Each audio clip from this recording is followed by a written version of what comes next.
I came to writing through journalism, really. Although I've written all my life, I should say I came to writing for publication through journalism. I wanted to see if I could comply with the discipline of a deadline.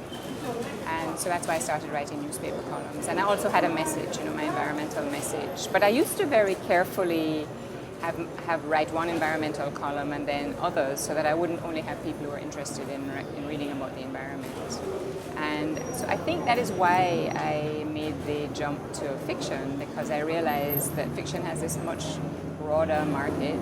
If you do it well, you're not necessarily preaching, and you can let your characters speak for you. After a while, with my journalism, with my opinion columns, people knew my position. They knew what I was going to say on a number of issues.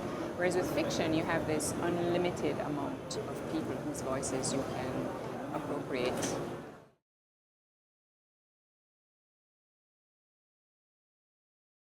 No, I think fiction makes a difference because it influences a reader.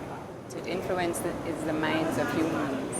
And the only thing that has ever caused a policymaker to change their mind has been the minds of ordinary people who have, coalesced behind movements. That's what's brought about change in the world. So the way we tell stories is just this really powerful way of getting people to think about the things that matter to them through the voices of your fictional characters.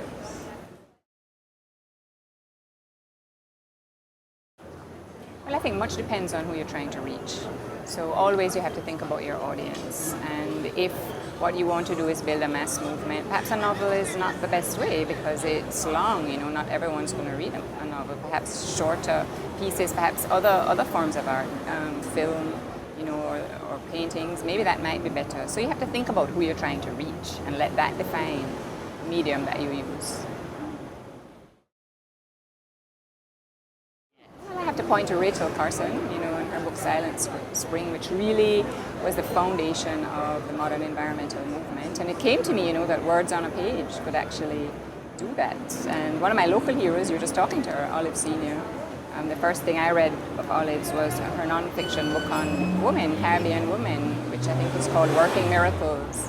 And that made me think, gosh, here is a book that has changed the way I viewed the role of women in the Caribbean. So those are two of my heroes.